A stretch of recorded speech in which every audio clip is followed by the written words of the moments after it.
Hi friends, చూడండి tear దోసకాయ ఇలా మగ్గిపోయండి. తిందామని తెచ్చుకున్నాము, కానీ ఇలా పండిపోయి తినలేదు. వేస్ట్గా పడేయకూడదని చెప్పి ఇలాగా ట్రై చేశానండి. చూడండి, ఫస్ట్ టేర్ దోసకాయ ఇలా కట్ చేసుకోవాలి. బాగా కడుక్కొని రౌండ్గాన ఒక్కలా పెట్టుకొని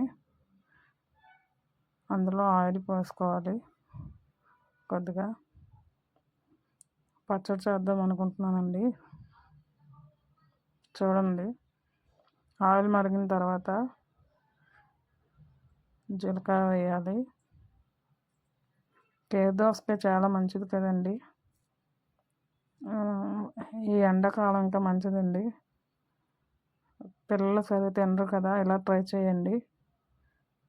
చూడండి, ఎండుమిర్చి వేసుకోవాలి. ఒక 5-6 వేసుకోవచ్చు, మనం కారం తినే బట్టి ఉంటుంది. తర్వాత పచ్చిమిర్చి కూడా వేసానండి. పచ్చిమిర్చి మధ్యకి కోయాలండి, లేకపోతే తుల్లుతాయి. వేగిన తర్వాత టేర్ దోసకాయ ముక్కలు వేసుకోవాలి. టేర్ దోసకాయలో వాటర్ కంటెంట్ ఎక్కువ ఉంటుంది కదండి. వాటర్ ఎక్కువ ఉంటుంది కాబట్టి మంచిది ఇది మనకి. ఇవి బాగా వేగాలండి. కొద్దిగా మూత పెట్టుకోవాలి.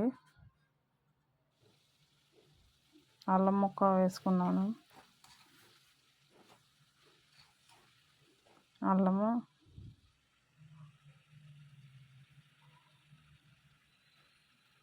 కరివేపాకు కూడా వేసానండి. ఫస్ట్ వేయలేదు, ఇప్పుడు వేసుకున్నాము. కరివేపాకు కొద్దిగా ఎక్కువ వేసుకుంటే బాగానే ఉంటుందండి.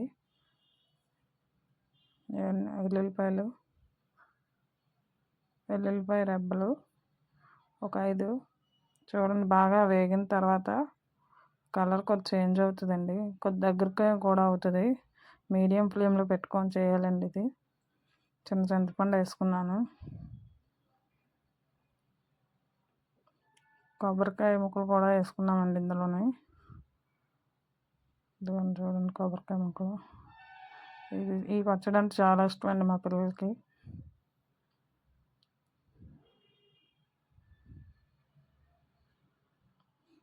చూడండి, బాగా వేపుకోవాలి. కొబ్బరికాయ కూడా చాలా మంచిదండి మన జుట్టుకి, అన్నిటికి కూడా. సాల్ట్ వేసుకోవాలి సరిపడినంత. బాగా కలుపుకొని బాగా మగ్గనివ్వాలండి కొద్దిగా, లేకపోతే పచ్చివాసన వస్తుంది.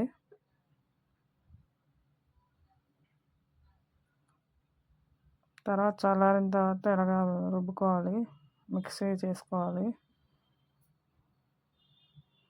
తర్వాత తాలింపు పెట్టుకోవడానికి అదే ప్యాన్లోని, అదే కళాయిలో నూనె పోసుకొని పోపులు, ఆవాలు, జీలకర్ర, పచ్చెనగపప్పు, మినపప్పు వేసుకోవాలి పోపులకి. తర్వాత ఒక 2 ఎండుమిర్చీలు వేసానండి నేను. కొద్దిగా కరివేపాకు.